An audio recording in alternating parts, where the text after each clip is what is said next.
School tiffin box ಸೀರೀಸನ್ನು start ಮಾಡಿದ್ದೀನಿ. ಈ ಸೀರೀಸ್ನಲ್ಲಿ ಮಕ್ಕಳಿಗೆ ಇಷ್ಟವಾಗುವಂಥ ಹೆಲ್ದಿಯಾಗಿರುವಂತಹ ಬೆಳಗಿನ ಕಡಿಮೆ ಸಮಯದಲ್ಲಿ ಬೇಗ ರೆಡಿ ಮಾಡ್ಕೊಳ್ಳುವಂತಹ ಟಿಫಿನ್ ಬಾಕ್ಸ್ ರೆಸಿಪೀಸ್ಗಳನ್ನು ತೋರಿಸ್ತಾ ಇದ್ದೀನಿ.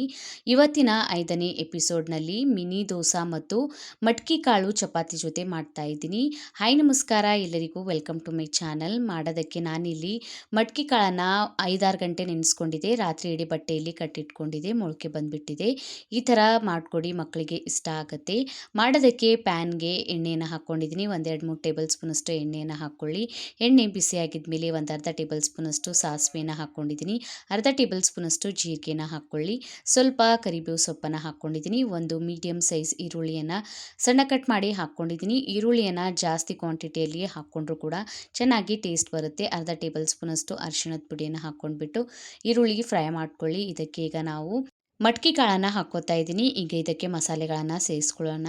1 ಟೇಬಲ್ ಸ್ಪೂನಷ್ಟು ಖಾರದ ಪುಡಿಯನ್ನು ಹಾಕ್ಕೊಂಡಿದ್ದೀನಿ. 1 ಟೇಬಲ್ ಸ್ಪೂನಷ್ಟು ಧನಿಯಾ ಪೌಡ್ರನ್ನ ಹಾಕ್ಕೊಳ್ಳಿ. ರುಚಿಗೆ ತಕ್ಕಷ್ಟು ಉಪ್ಪನ್ನು ಸೇರಿಸ್ಕೊಳ್ಳಿ. ಮಕ್ಕಳಿಗಾಗಿ ಮಾಡ್ತಾ ಇದ್ದೀವಿ, ಜಾಸ್ತಿ ಮಸಾಲೆಯನ್ನು ಬಳಸ್ಕೊಳ್ಳೋದು ಬೇಡ. ಸ್ವಲ್ಪ ಕೊತ್ತಂಬರಿ ಸೊಪ್ಪನ್ನು ಹಾಕ್ಕೊಂಡಿದ್ದೀನಿ. ಸರಿಯಾಗಿ ಇದನ್ನು ಎಣ್ಣೆಯಲ್ಲಿ ಮಿಕ್ಸ್ ಮಾಡ್ಕೊಳ್ಬೇಕು. ಮಸಾಲೆ ಕೂಡ ಸರಿಯಾಗಿ ಮಿಕ್ಸ್ ಆಗಿಬಿಡುತ್ತೆ. ಈ ರೀತಿ ಈಗ ನಾನು ಸರಿಯಾಗಿ ಎಣ್ಣೆಯಲ್ಲಿ ಇದನ್ನು ಮಿಕ್ಸ್ ಮಾಡ್ಕೊಂಡಿದ್ದೀನಿ.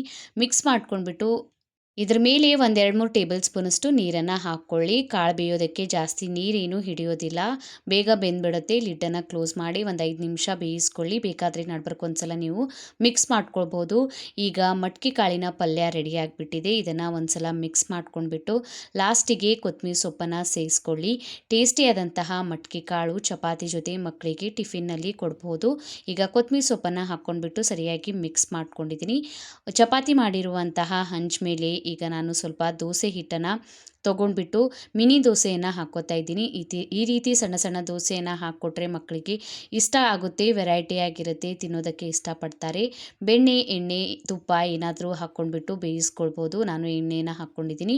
ಸೈಡ್ಸಿಗೆ ಸ್ವಲ್ಪ ಎಣ್ಣೆಯನ್ನು ಹಾಕ್ಕೊಂಡ್ಬಿಟ್ಟು ಮೇಲ್ಗಡೆ ಸ್ವಲ್ಪ ಡ್ರೈ ಆಗಿದ ಮೇಲೆ ಸ್ವಲ್ಪ ಮೇಲ್ಗಡೆಯಿಂದ ಸಾಂಬಾರು ಮಸಾಲಾನ ಹಾಕ್ಕೋತಾ ಇದ್ದೀನಿ. ಒಂದು ಕಡೆಯಿಂದ ಬೆಂದಮೇಲೆ ತಿರುಗಿಸ್ಕೊಳ್ಳಿ. ಎರಡು ಕಡೆಯಿಂದ ಸರಿಯಾಗಿ ಈ ಥರ ಬೇಯಿಸ್ಕೊಂಡ್ಬಿಟ್ಟು ಈ ಮಿನಿ ದೋಸಾನ ರೆಡಿ ಮಾಡ್ಕೊಳ್ಳಿ. ಮಕ್ಕಳು ಇಷ್ಟಪಟ್ಟು ತಿಂತಾರೆ. ಚಪಾತಿ ಜೊತೆ ಈ ರೀತಿ ಹಿಟ್ಟೇನಾದರೂ ಉಳಿದ್ಬಿಟ್ರೆ ಈ ರೀತಿ ನೀವು ದೋಸೆಯನ್ನು ಮಕ್ಕಳಿಗೆ ಮಾಡಿಕೊಡ್ಬಹುದು. ದೋಸೆ ಹಿಟ್ಟೇನಾದರೂ ಉಳಿದ್ಬಿಟ್ರೆ ಮಕ್ಕಳಿಗೆ ಈ ರೀತಿ ಮಾಡಿಕೊಡಿ, ಇಷ್ಟಪಟ್ಟು ತಿಂತಾರೆ. ಈಗ ನಾನು ಚಪಾತಿ ಮತ್ತು ರೆಡಿ ಮಾಡ್ಕೊಂಡಿರುವಂತಹ ಈ ಮಟ್ಕಿ ಕಾಳು ಪಲ್ಯನ ಹಾಕ್ತಾ ಇದ್ದೀನಿ. ಈ ರೀತಿಯ ಟಿಫಿನ್ ಸೀರೀಸನ್ನು ನೋಡೋದಕ್ಕೆ ನನ್ನ ಚಾನಲನ್ನು ಸಬ್ಸ್ಕ್ರೈಬ್ ಮಾಡ್ಕೊಳ್ಳಿ. ಟ್ರೈ ಮಾಡಿ ನೋಡಿ, ಕಮೆಂಟ್ ಒಳಗೆ ತಿಳಿಸಿ ವಿಡಿಯೋ ಹೇಗೆ ಅನ್ನಿಸ್ತಂತ. ವಿಡಿಯೋ ಇಷ್ಟ ಆಗ್ತಾ ಇದ್ರೆ ವಿಡಿಯೋಗೊಂದು ಲೈಕ್ ಮಾಡಿ, ಫ್ಯಾಮಿಲಿ ಮತ್ತು ಫ್ರೆಂಡ್ ಜೊತೆ ಶೇರ್ ಮಾಡ್ಕೊಳ್ಳಿ. ನಂಗೆ ನೀವು ಇನ್ಸ್ಟಾಗ್ರಾಮ್ ಮತ್ತು ಫೇಸ್ಬುಕ್ ಪೇಜಿಗೂ ಫಾಲೋ ಮಾಡ್ಕೊಳ್ಬಹುದು. Thank you for watching.